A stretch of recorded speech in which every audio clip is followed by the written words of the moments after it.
All right, guys, what's going on? Welcome in. So in this one, I wanted to talk about a potential quarterback option, someone who I've been eyeing for really since Aaron Glenn took over. But obviously, right now we're looking at the reality of the situation with the New York Jets. As far as the timing of this recording, we still don't have an answer with Aaron Rodgers. Is he going to be a Jet? Is he going to retire? Will the Jets move on from Rodgers? But I think with or without Rodgers, this scenario makes sense that I'm about to dive into. But again, the reality of the situation right now, the Jets have a quarterback question mark. We're looking at free agency. The top guy in free agency in the event that Rodgers were to leave is Sam Darnold. Would Sam Darnold want to come back to the New York Jets to join a staff that he's never worked with? The Jets aren't really in the best financial situation. I know you can argue, okay, well, we have a decent amount of cap space, but I think, factoring in the potential extensions down the pipeline, understanding that, hey, we have a lot of roster holes with safety, with defensive tackle, tight end, right tackle, what's exactly going to happen at specific positions. It's not like the Jets are going to be at the forefront to hand out a $40 million contract to a quarterback, and many have argued that Sam Darnold's not even worth that. So we turn our attention to the NFL draft, and this is considered by many people out there a quote-unquote weak quarterback class.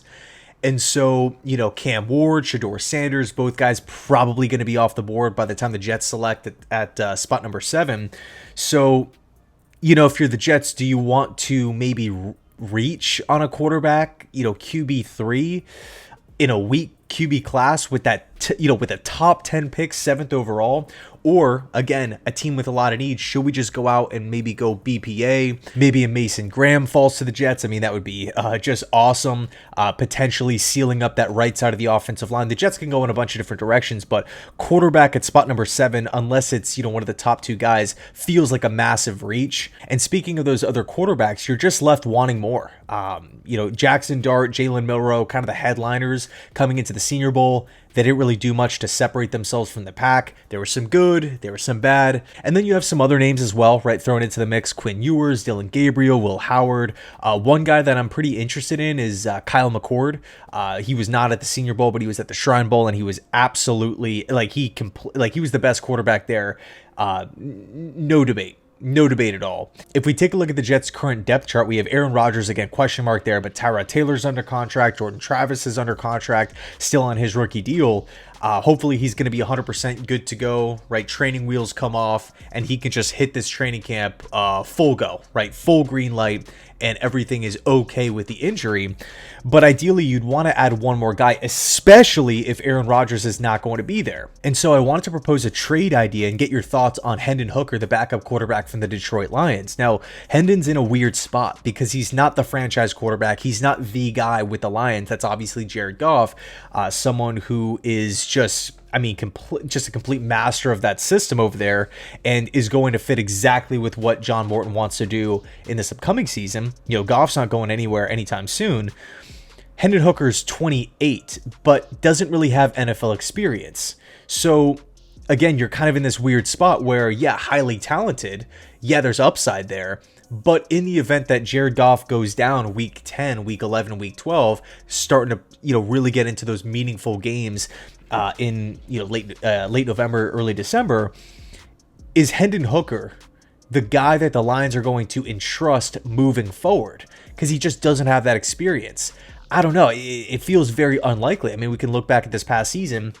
The team brings Teddy Bridgewater out of quote-unquote retirement. He was coaching high school football. It was a great story. But they choose him. And Bridgewater actually got the backup snaps. And Hendon got demoted down to QB3. Why? Because they wanted that experience at the backup quarterback position. So in other words, it makes Hendon Hooker expendable. He's been in the league for 2 seasons. The rookie deal is coming to an end. And yes, of course, the Lions can afford him. The Lions are, I believe, are top 10 right now in available cap space, which is going to be huge. Although I see that number coming down pretty quickly because I feel like they're going to re-sign a bunch of their players, most notably Carlton Davis. I mean, coming off a great season, just makes so much sense to bring him back. But in any case, Hendon Hooker could potentially be traded. Who is the team out there that makes the most sense for Hendon Hooker right now? I would argue the New York Jets. First things first, Hendon Hooker would have an opportunity to crack the lineup, crack the starting lineup, and be the guy in 2025. Secondly, the Jets are ran by pretty much all Lions coaches, right? I mean, all of these different Lions connections, both on the defensive side of the football with Aaron Glenn, the offensive side of the football with everyone that they've brought in so far. There is a lot of familiarity between Hendon Hooker and the current New York Jets coaching staff. That is pretty ideal. So they have the extensive research done, back when Hendon was coming out of Tennessee. They liked him enough to draft him in the first place. But, Aaron Glenn, all these guys, they know how Hendon Hooker practices. They know his development plan. They know how he is as a teammate. He's going to come in and be familiar with this offensive system, assuming Inkstrand wants to run a similar or the same system that we saw in Detroit these past couple of seasons. We throw on top of it that Hendon Hooker's only owed $1.3 million for this upcoming season. Yeah, the Jets can easily afford that, easily. And of course, you can argue, okay, why would the Lions move off of a talented backup quarterback that's been with the organization? With the new coordinator coming in, no more Ben Johnson, no more Tanner Inkstrand at passing game coordinator. Could the Lions maybe want to reset at that position, getting those extra 2 years on a cheap rookie deal?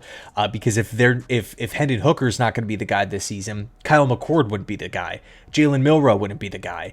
You'd have 2 extra years on a cheap rookie deal, while at the same time flipping someone you already have for a 4th-round pick, potentially, a 5th-round pick, potentially. I mean, that does make sense for the Detroit Lions. So we look at Hendon as a player, 6'3", 220 pounds. He has great footwork. He works well under center. He has arm strength. He has deep ball accuracy, right? That ball placement deep down the field. His processing, I feel like, is pretty solid. A little bit of mobility as well.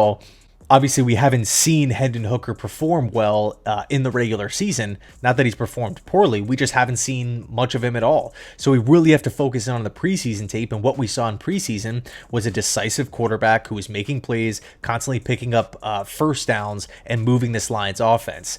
I think having those 2 years on the bench, he's in the process of being developed. Of course, only time will tell once he really gets out there in meaningful regular season snaps. But, I mean, if you're talking about a room right now with, let's just say the Jets move on from Aaron Rodgers, Tyrod Taylor, Jordan Travis, maybe another veteran camp arm that they can pick up in free agency for $1 million, and Hendon Hooker, all of a sudden, just that name alone, boom, you're adding a lot of talent, you're adding a lot of upside to this QB depth chart. If Aaron Rodgers is here, great. He's only going to be here for 1 season anyway. I mean, he's going to be a 41-year-old bridge quarterback that's going to cost the team millions upon millions of dollars.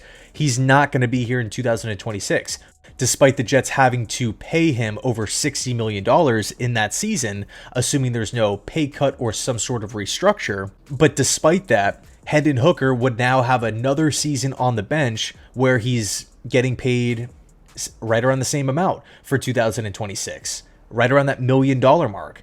And then from that point, he would be in a contract year, 2 years on the bench with Detroit, 1 year on the bench with the Jets, working with this staff, learning from Aaron Rodgers, learning from Tyrod Taylor, going through another year of practices rather. I mean, I just feel like it's a win-win. It's a win for the Jets. It's a win for the Lions. It's a win for Hendon Hooker. He can now go to a team where he has the opportunity to start. If the team moves on from Aaron Rodgers, I mean, I just feel like I don't think Hendon would cost a lot either. It's not like Detroit's going to say, give me a 1st-round pick, give me a 2nd-round pick. No, it's just not going to happen. Man, it's, to me, I get more excited about this than drafting another developmental quarterback in, say, round 3 or 4 or 5. I just feel like in another question that we have to ask ourselves, if Hendon Hooker was coming out of Tennessee this year, where would he rank as far as the quarterbacks go? Take that assumption and then throw on top of it the 2 years on the bench plus the experience working with these Jets coaches. I think if it's only going to take a mid-round pick, I would do this, and I would do this sooner rather than later. So anyway, let me know your thoughts down below in the comment section. Could the Jets pull this off? And let's just quickly go through the teams that need quarterbacks here, right? First one that comes to mind, the Tennessee Titans. Number 1 overall pick, they're probably going to go quarterback. Who else? The Indianapolis Colts, Anthony Richardson's still there. Will they bring back Joe Flacco? That's a team that I feel like could make sense for Sam Darnold. right? Bringing him in on a multi-year deal. The Giants need a quarterback, but again, I think they're going to select one with spot number 3, assuming that they don't get jumped with someone coming up at 2. Cleveland needs a quarterback, but it really feels like Kevin Stefanski has an ideal prototype that he wants. He wants to run the football. He wants, his quarterbacks to play a specific way. He doesn't really tailor the offense to a QB. Does Hendon Hooker make sense for Cleveland to be, to step in and be like the franchise quarterback, or at least have an opportunity to? I guess you could maybe argue it, but I feel like the Jets are still a much better fit. The Las Vegas Raiders, this is an interesting option, right?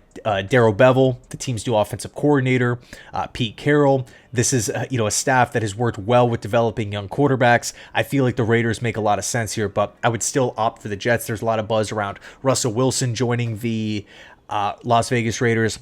Steelers, I could see them maybe re-signing Russ or re-signing Justin Fields. And outside of that, there's just not really that team that screams, hey, I'm the best fit for Hendon Hooker.